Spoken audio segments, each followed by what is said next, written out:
Vous avez regardé notre émission hier, vous avez peut-être découvert le visage d'Olivier Zelters.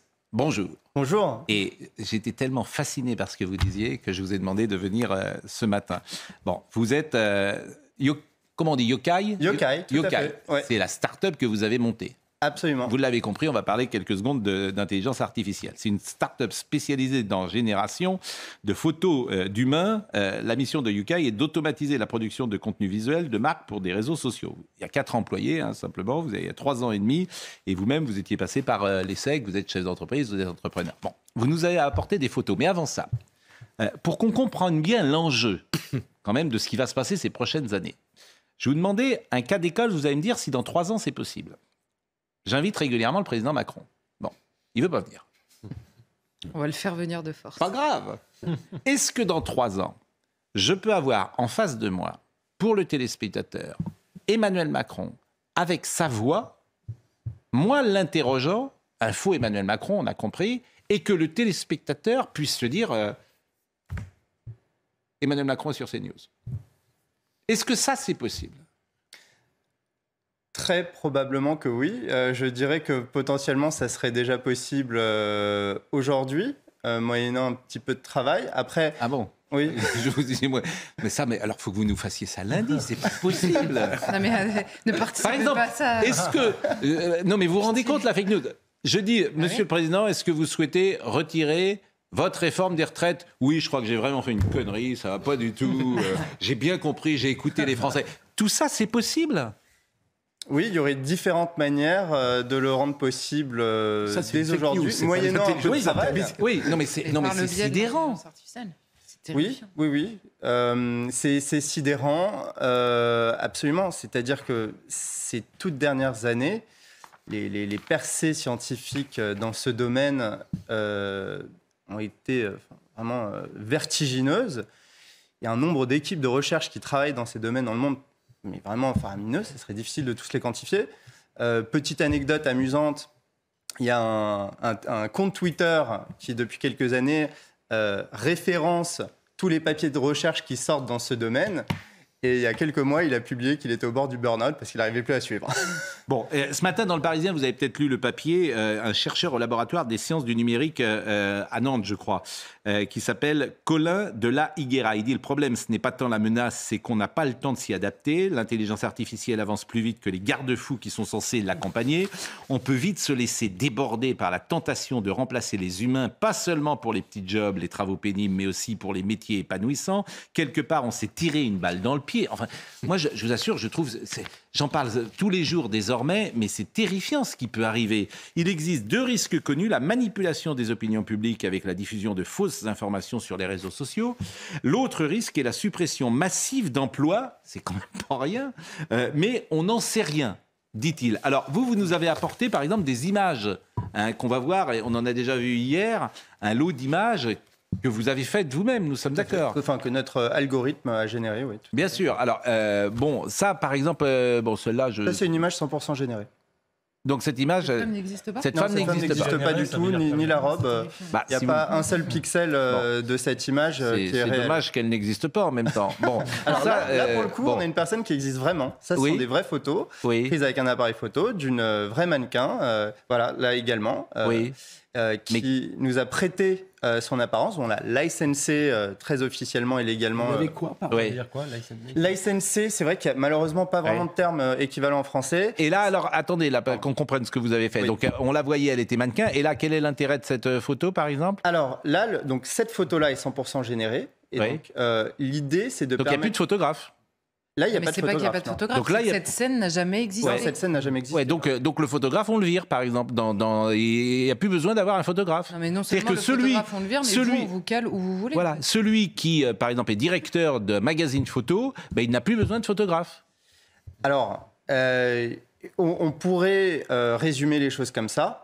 Après, il y a plusieurs types de photographes, plusieurs niveaux. Est-ce qu'est photographe quelqu'un qui se contente d'appuyer sur un appareil photo, d'appuyer sur le clic d'un appareil photo? Un photographe, notamment dans la mode, c'est également un directeur artistique. Voilà. Et peut-être que certains directeurs artistiques voudront vraiment avoir un contrôle pixel par pixel de l'image qu'ils produisent. En revanche, s'il n'y a pas ce niveau d'exigence par rapport à l'image finale, oui, on va de moins. Mais ça n'existait pas déjà, là, par exemple, ces images? On ne pouvait pas déjà faire ça sur ce qu'on appelle un fond vert? On ne pouvait pas le faire en montage? Moyennant... Peut-être pas avec ce niveau de résultat et moyennant vraiment infiniment beaucoup de travail. Là, aucun de ces chats n'existe. C'est terrible. Ce sont des chats qui n'existent pas. C'est terrible. Et ça aurait pu être des chiens. Et d'ailleurs, en quelques secondes, on pourrait les remplacer par des chiens. Oui, ils sont des chats. Donc là, on dirait l'escalier du vous créez un monde virtuel. Ouais. Oui, tout à fait. Ouais. Et donc vous créez un monde où il n'y a plus de vrai et de faux. Alors... En fait, il y a les apparences du vrai, mais tout est faux. Tout est synthétique. Oui. Non, mais faux dans la mesure où ça n'a pas existé. Quoi. Donc l'information. Ça n'est pas factuel. Ce ne sont pas des photos. C'est la dissolution de la réalité. Mais ce que je comprends pas, le mimétisme de la réalité. Ça, c'est pour la photo. Mais ce que je comprends pas, moi, j'ai du mal à comprendre. Par exemple, je vous entendais hier dire un scénario ou une histoire romanesque peut être inventée en 10 secondes. Mais c'est ça que je comprends pas. C'est-à-dire en fait, tout repose sur le fonctionnement de ces intelligences artificielles. Elles sont extrêmement fortes à reproduire des exemples qu'on leur a fournis. Et en l'occurrence, les intelligences artificielles dont on parle beaucoup comme ChatGPT ont vu des milliards d'exemples et ont une capacité d'apprentissage profond. C'est pour ça qu'on parle de deep learning, d'apprentissage profond. C'est qu'elles arrivent à analyser les schémas littéraires Alors, très par en exemple, profondeur. par exemple, si je rentre tout Alexandre Dumas, est-ce que je peux sortir un nouvel Alexandre Dumas? Sans problème. Ça, c'est bien, ça. Et quel est le processus? En donnant une C'est-à-dire que c'est une histoire. Un scénario, quoi. Oui, Donc, c'est une absolument. histoire qui n'aura jamais été écrite par Dumas, qui ressemblera à Dumas. C'est un peu comme Canada Dry. C'est la couleur de l'alcool, mais c'est pas de l'alcool. Ça sera écrit, il y aura des dialogues. Mais ça, c'est possible aujourd'hui ou c'est possible bientôt? Non, c'est possible aujourd'hui, là, au moment où on se... Ah si, non, mais sans aucun problème, je vous le certifie. Mais je peux... Alors, et pour Balzac, pour Stendhal, pour Proust? Ah oui, absolument. Et non seulement vous pourriez produire une œuvre, mais une infinité même.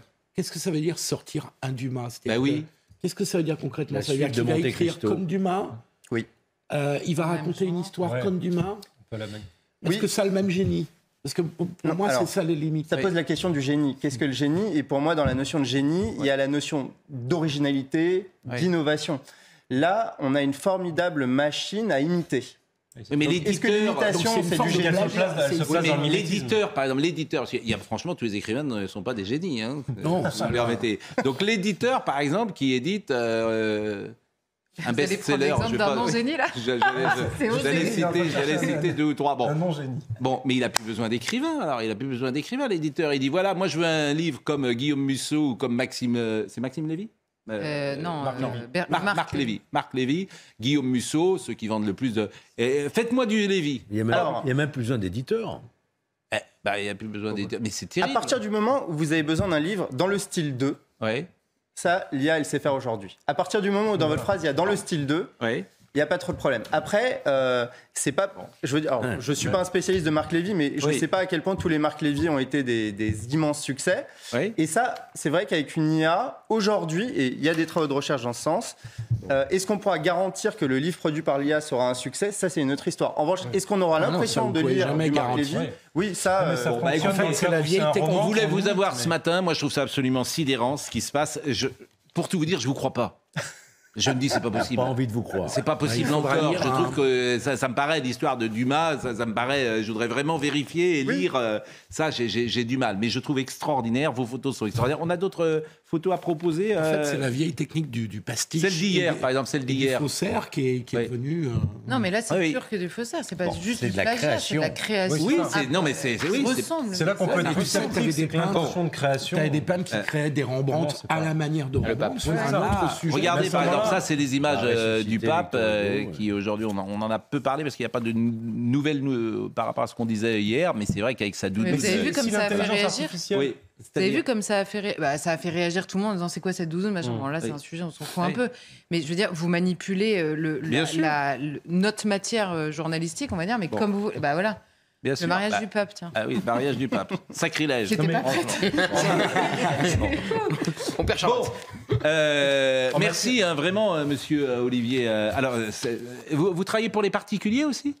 Actuellement, Pascal est intéressé. En fait. Je ne sais pas ce qu'il oui, la solution. Moi, est-ce que vous pourriez m'inventer 6 comme ça, il ne viendrait plus, rien du tout? Non, ça serait dommage. Il y a des startups qui proposent déjà ça, de créer des avatars hyper réalistes, vidéo de vraies personnes. Alors, si vous pourriez faire mon avatar, comme ça, je ne viendrai pas le soir. Je ferai une petite sieste. Je dirais à monsieur Nedjar, qui vient ce soir? C'est mon avatar, Serge. C'est pas moi. Donc, ça, c'est pas mal. Bon. Oui, alors, il me dirait peut-être, ok, mais je ne paye pas l'avatar. D'un côté. Donc je reviendrai à ce moment-là.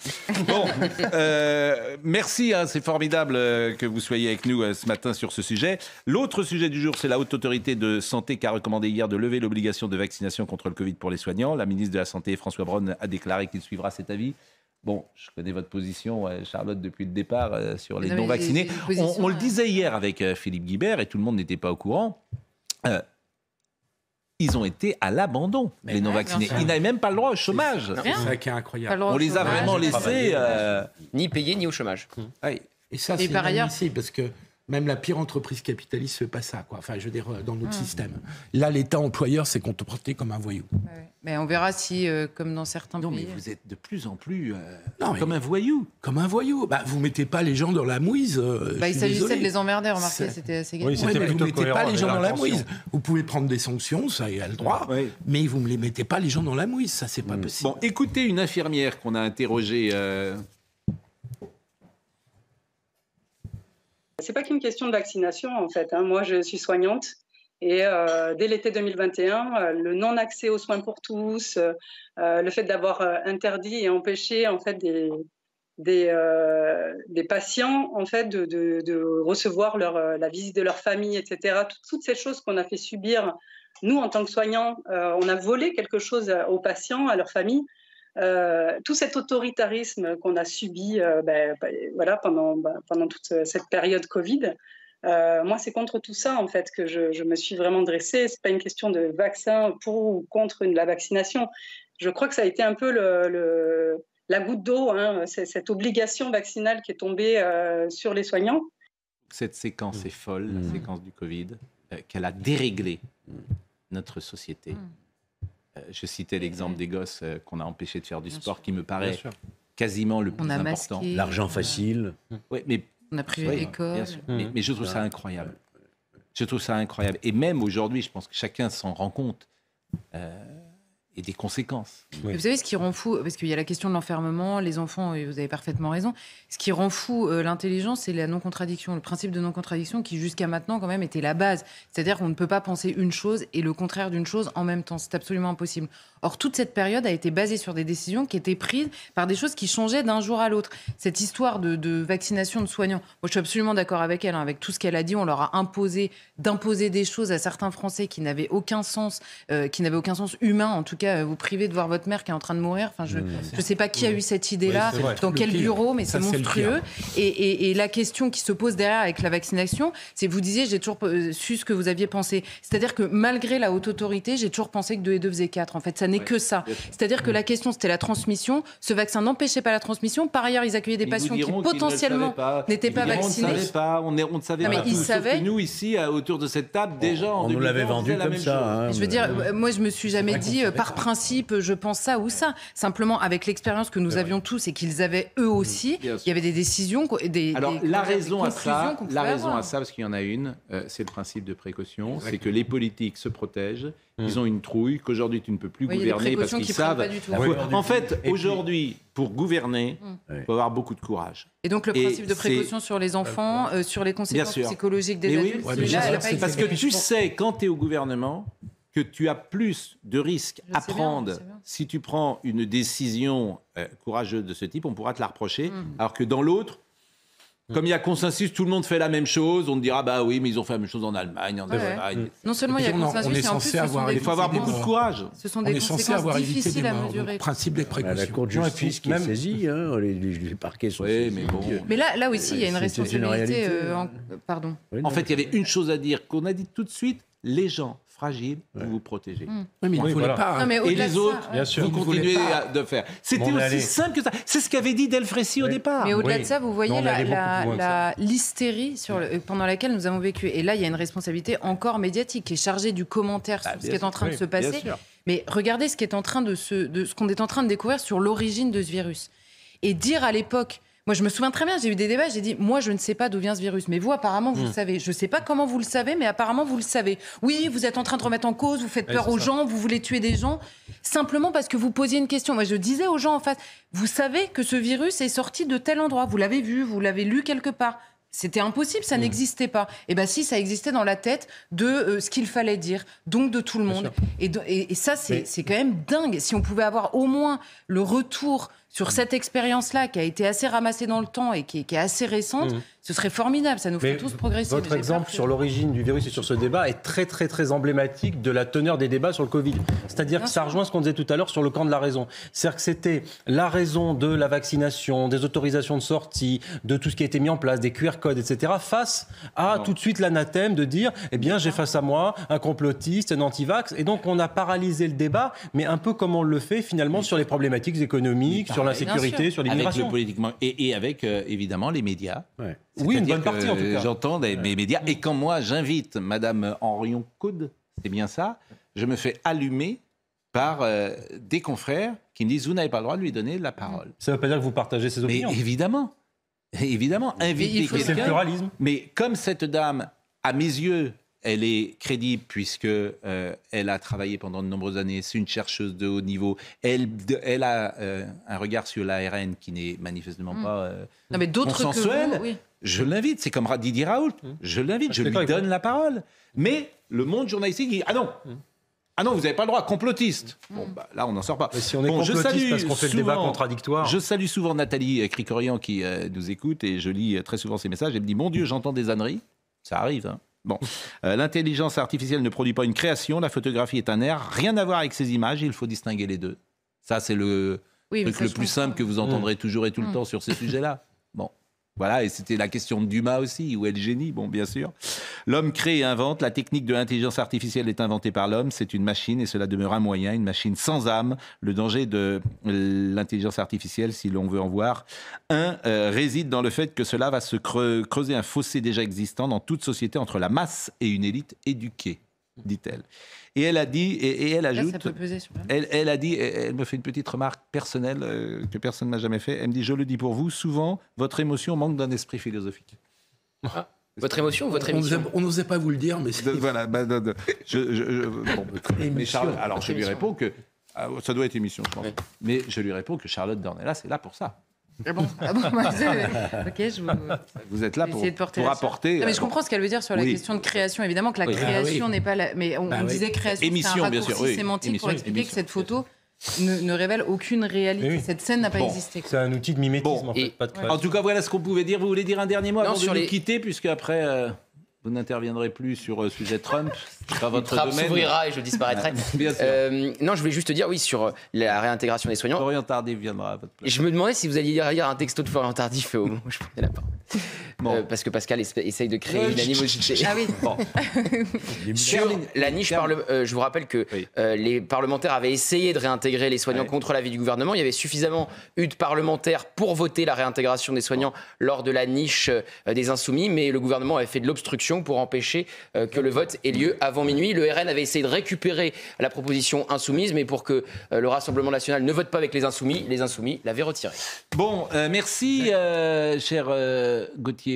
Merci pour cette semaine, Pascal. Week-end également. Absolument. J'ai un mariage, pas le mien.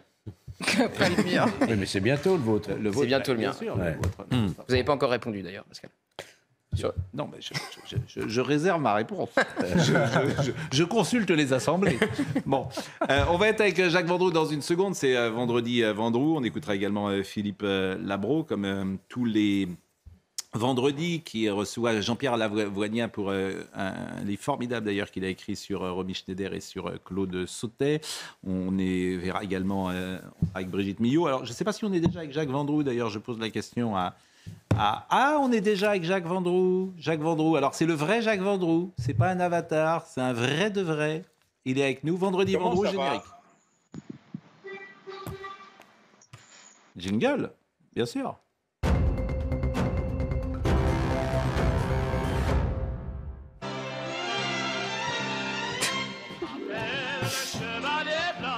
Je croyais que c'était Jacques Vendroux qui sortait d'une roulotte. Ouais, moi aussi, je me suis dit, que se passe-t-il? Vous avez reconnu Gérard Lanvin, bien sûr. C'est pas du tout une chanson de Luis Mariano, hein, je l'ai dit plusieurs fois. C'est... Oh là là! Mais vous êtes où? Vous êtes dans une auto-tamponneuse? Bonjour Jacques Vendroux. Que se passe-t-il?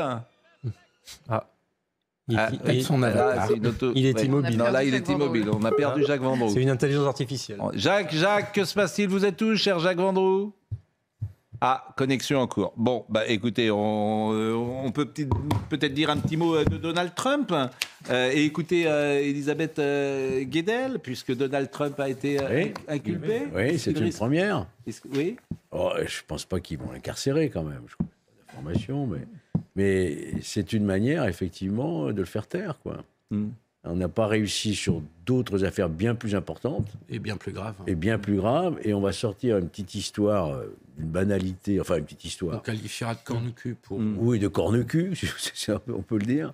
Une prostituée qui aurait fait chanter pour la battre. Une actrice porno. Voilà, pour la battre politiquement. Bon, écoutons Elisabeth Guedel. C'est une actrice, oui. Elisabeth Guedel. Écoutez, Donald Trump, c'est la grande question. Est-ce qu'il va être arrêté? Ça sera violent. En fait, Donald Trump devrait se rendre de lui-même à New York pour sa mise en examen. Ce devrait être en effet mardi devant un juge au tribunal. Alors, les termes de cette comparution sont en train d'être discutés entre les avocats de Donald Trump et le juge, mais on s'attend à une comparution très rapide, 10 à 15 minutes, procédure quasi normale avec prise de photos, des empreintes digitales. Évidemment, ça sera dans des conditions exceptionnelles avec le Secret Service qui l'entoure, ce service de protection dont bénéficient tous les anciens présidents américains. Donald Trump saura alors qu'est-ce qu'on lui reproche. Il connaîtra l'acte d'accusation. Les médias américains parlent d'une trentaine de chefs d'accusation liés à des fraudes fiscales, comptables, dont celle liée au paiement de Stormy Daniels en 2016. Alors il faut s'attendre à une longue procédure judiciaire, bataille judiciaire. Ça peut prendre des mois, voire des années avant un éventuel procès. Ça ne devrait pas empêcher Donald Trump de faire campagne. Évidemment, on va entendre beaucoup parler d'acharnement politique, de persécution dont il se dit victime. Pour le moment, la famille politique républicaine, son propre camp, le soutient, ainsi que sa base électorale. Mais personne ne sait actuellement quel sera vraiment l'impact de cette mise en examen sur ses chances d'être élu l'année prochaine. Donc le nom de scène de cette dame est bien Stormy Daniel. C'est ça, c'est une actrice porno en fait. Voilà, littéralement la tempête Daniel. Veut dire tempête. Je devrais créer la rubrique l'invité mystère ou le SMS mystère. Je ne cite pas évidemment ceux qui m'envoient, mais une personne assez importante, je peux le dire, me dit il faut supposer que M. Melun et Mme Dornelas sont pour la liberté de dire et défendre l'idée que la Terre est plate. Oh là. Mais la personne qui vous écrit ce texto est précisément alimente le raisonnement qu'on avait, je crois, avec Charlotte, qui est que dès que vous appelez un peu de pluralisme, vous êtes du côté de la Terre est plate. Et par ailleurs, je n'ai aucun problème à laisser parler la personne qui dit ça, parce que je pense que le meilleur moyen de l'empêcher de faire des petits, entre guillemets, c'est de lui répondre. Or, il est possible de répondre, en l'occurrence, là-dessus. Donc, je ne vois pas pourquoi on a peur de gens qui disent n'importe quoi, en fait.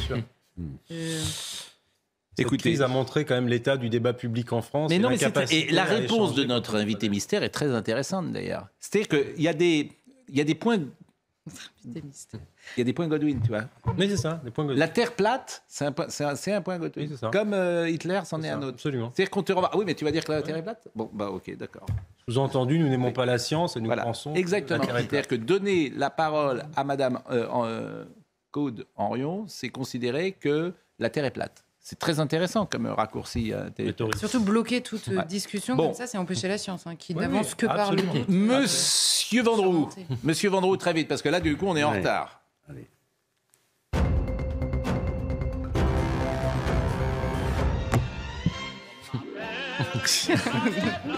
Cheveux au vent. Bon, manifestement, vous êtes dans une auto-tamponneuse, cher Jacques. Parlez bien dans le micro. Parce que, Pascal, demain... C'est le début de la fête du trône. La foire du trône. C'est demain, 1er avril. Donc je suis dans une voiture tamponneuse de mon ami Louis Joubert, dit Petit Louis. Et je dois vous dire que la foire du trône, c'est un truc formidable. Tenez-vous bien. Il y a près de 300 attractions, 300 familles de forains. Il y a 100 des animations incroyables. Et ce que vous ne savez pas, Pascal, c'est la plus vieille fête de France et même d'Europe. Elle a été créée en 957 et c'est l'édition 1066. Voilà, ça a été créé par le roi Lothaire. Oui, j'ai quand même bien travaillé mon histoire. Et je voulais vous dire, pour faire un petit rapprochement football, qu'ils sont tous supporters du Paris Saint-Germain. C'est pour ça que j'ai amené le maillot pour vous le présenter une nouvelle fois. Ils jouent contre l'Olympique Lyonnais, vous le savez, dimanche soir. Et il y a quelques supporters de l'Olympique de Marseille. Mais je voudrais surtout qu'on parle 30 secondes de cette communauté des forains. Ce sont des gens qui sont très intelligents, très sympas, et ils ne demandent qu'une seule chose. Donc on passe par votre intermédiaire, mon Pascal. Eh bien, ils demandent à s'installer dans les centres-villes. Ils sont systématiquement virés, comme ici à Paris. Là, ils sont dans le bois de Vincennes. C'est pas l'idéal pour eux. En tous les cas, c'est des gens merveilleux. C'est des gens qui nous ont bien reçus. Et je voudrais terminer par... Ah non, mais vite, Jacques, on est très en retard. Je ne peux pas terminer, bon, d'accord. 10 secondes. Je rentre chez moi, d'accord, pas de problème. Bon, mais vous avez bien bossé le roi Lothaire. En revanche, elle marche, votre voiture, là? Mais bien sûr qu'elle marche. Eh bien, faites-la marcher. Eh bien, je peux la faire marcher, si vous voulez. Ben, faites-la marcher, appuyez, là. Appuyez. Attends, je vais appuyer. Bah oui, voilà, faites disparaître. Regardez, il y a de la fumée partout. Ils ont mobilisé les voitures tamponneuses. Il y a de la fumée de partout. En tout cas, vous avez gagné un tour, manifestement. Vous pouvez amener vos amis. Bon, la foire du trône. Pascal, oui. Pascal, je vais terminer par une note footballistique qui va vous faire plaisir. Oui. Il y a un site argentin qui a écrit la meilleure équipe du monde de tous les temps. Buffon dans les buts. Cafu. Ah non, il y en a 11. Non, il y en a 11. Non, on va pas. Non, Jacques, c'est fini. Jacques, faut qu'on connaisse la meilleure équipe de tous les temps. Cruyff, Platini, Zidane, Messi, Pelé. Il n'y a pas Henri Michel. Voilà, vous savez tout. À bientôt, Pascal, à vendredi prochain. Il n'y a pas Henri Michel. Il n'y a pas Henri Michel, il n'y a pas Loïc Amis. Il n'y a pas Eric Pécou. Non, mais attendez, l'attaque, c'est pas une vraie équipe, votre affaire. C'est pas une vraie équipe. Zidane, Ronaldo, Platini, Cruyff. Il n'y a pas Curioni. Il n'y a pas Vargas. Et Bernard. Mais non, il y a Buffon, Cafu, Beckenbauer et Parisi dans l'axe et à gauche Maldini. C'est déjà pas mal quand même. Il est 10h30. Restez quand même avec nous. On vous dira au revoir tout à l'heure si vous êtes sage. Audrey Berthaud.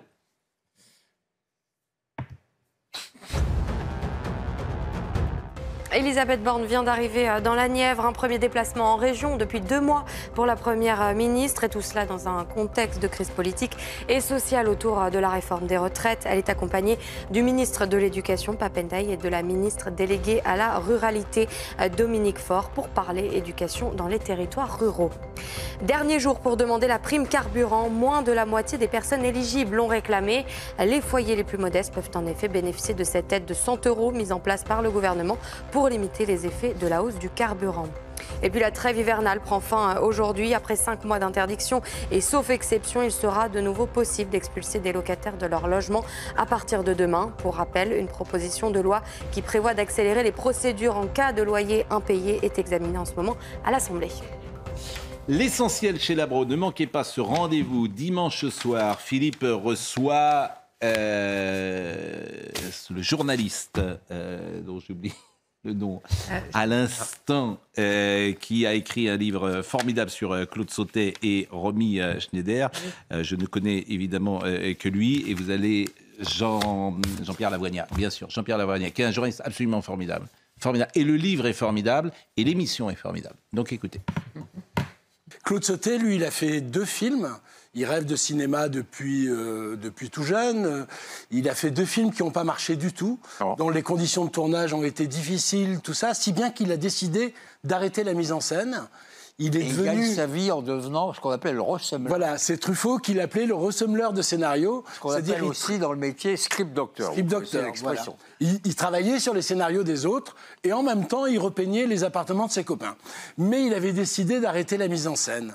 Jusqu'au jour où un jeune auteur qu'il avait rencontré sur un projet qui ne s'est pas fait, qui s'appelait Jean-Loup Dabadi, vient lui parler d'un livre qu'il a lu, Les choses de la vie, écrit par Paul Guimard, avec qui il est ami, et ils ont décidé d'en faire un film. Mais, donc ils ont fait une petite adaptation tous les deux.